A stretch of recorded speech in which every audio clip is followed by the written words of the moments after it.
কৃষ্ণ নাম হরি নাম করলে আমাদের পাপ ক্ষয় হয়, তাই তো? তাই বলছে একবারে কৃষ্ণ নামে যত পাপ হরে, পাপের কি সাধ্য আছে তত পাপ করে, তাই তো? আমরা যার জন্য দেখুন আজকের সময়ে দাঁড়িয়ে যেমন একটাবারে শুনেছি একেবারে কৃষ্ণ নামে যত পাপ হরে, পাপের কি সাধ্য আছে তত পাপ করে। যার জন্য তো আমরা পাপের পর পাপ করে যাচ্ছি, তাই না? বলে আমরা তো রাত্রে করে একবার কৃষ্ণ নাম করে নি, কত পাপ হবে হোক না।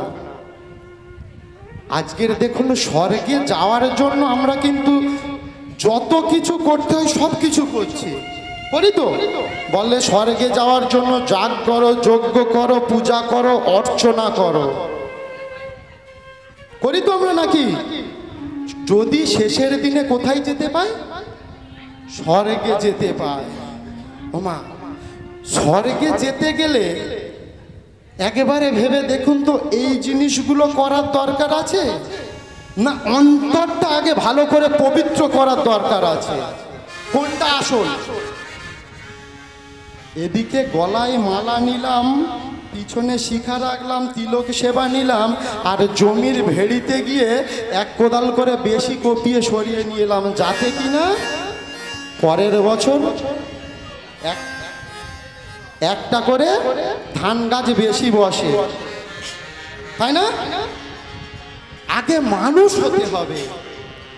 তুমি যা করো না কেন সবার আগে দরকার একটা ভালো মানুষ তৈরি হওয়া।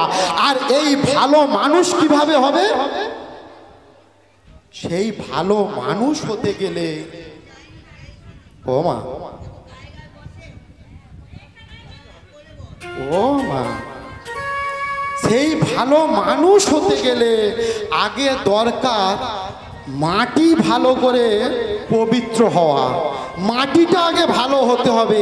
মাটি যদি ভালো না হয়, মাটি যদি নুড়ি কাঁকড় আর আগাছায় পরিপূর্ণ হয়ে থাকে, তাহলে কিন্তু কখনো ভালো ফসলও ফলবে না।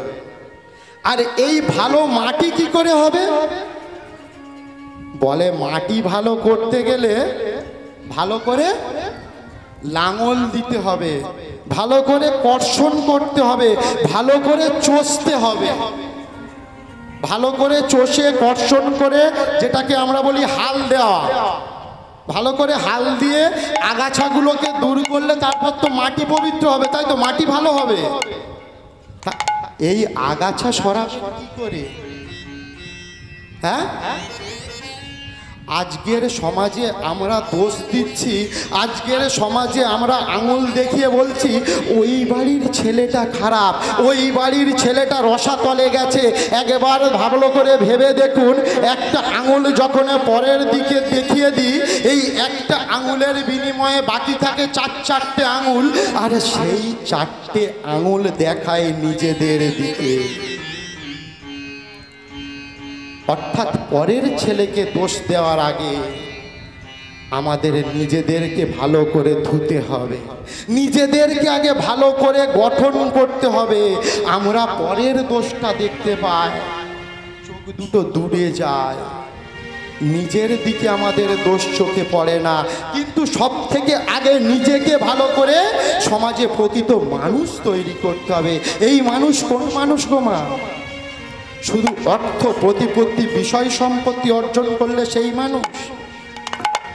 নাকি ছোটবেলা এই ছোট্ট শিশুটাকে ঝোলামালা দিয়ে পথে নামিয়ে দিলে সেই মানুষ তৈরি হলো? কি করতে হবে? আগে সন্তানকে কি শিক্ষা দিতে হবে? সন্তানকে আগে সুশিক্ষায় শিক্ষিত করতে হবে। একটা বাড়িতে যদি সন্তান হয়, সেই সন্তানটাকে আগে স্কুলের ব্যাগ দিতে হবে, সেই সন্তানটার হাতে খাতা পেন তুলে দিতে হবে, সেই সন্তানটার গলায় মালা, কপালে তিলক, পিছনে শিক্ষা রাখার আগে সেই সন্তানটাকে শিক্ষার আলোকে আলোকিত করতে হবে। যেই দিন ওই সন্তান সুশিক্ষায় শিক্ষিত হবে সেই দিন জানবেন ভারতবর্ষের বুকে একটা প্রকৃত নাগরিক তৈরি হয়েছে।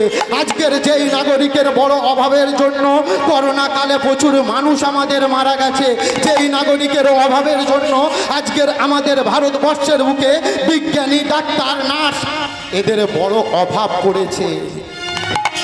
আমরা সমাজের বুকে নিজেদেরকে বড় বৈষ্ণব বলে জাহির করি, ছোঁয়াছুঁয়ি জাতপাতের ভেদাভেদ নিয়ে এসেছি। আমরা বিধর্মীকে আমাদের দেশদ্রোহী বলছি, বিধর্মীকে আমাদের শত্রু বলছি। একটা বার ভেবে দেখুন আমাদের ধর্মের শত্রু কারা? আসলে বৈষ্ণব যদি কেউ হয়ে থাকে, আজকের দেখুন একবার সীমান্তবর্তী অঞ্চলগুলোয় গিয়ে দেখুন, একটা বার কাশ্মীরে, একটা বার জম্মুতে, একটা বার রাজস্থানের সীমানায় গিয়ে দেখুন, ভারতবর্ষের বর্ডারে যে মানুষগুলো দাঁড়িয়ে আছে একের পর এক শত্রুকে নাশ করছে, তারা নিজেদের সন্তানকে ছেড়ে, বাড়ি ছেড়ে, ঘর ছেড়ে এই দেশ মাতার জন্য নিজেদেরকে বিলিয়ে দিচ্ছে। বলুন না, তারা বৈষ্ণব না? আজকের বৈষ্ণব বলতে যাদের বোঝাচ্ছে এই সমাজে প্রকৃত বৈষ্ণব আছেন, প্রকৃত ব্রাহ্মণ বৈষ্ণব আছে বলে এই সমাজে বেঁচে আছে।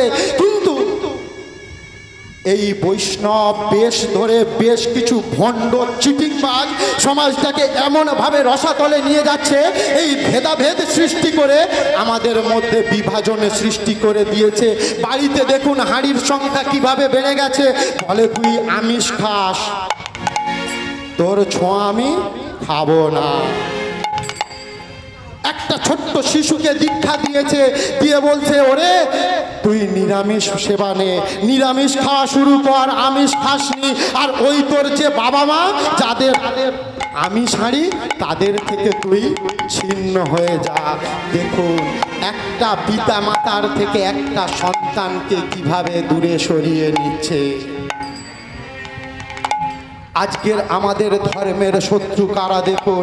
একটা সময় ইংরেজরা আমাদেরকে শাসন করে গেছে, কিন্তু তারা প্রকাশ্যে বন্দুক ধরে শাসন করেছে।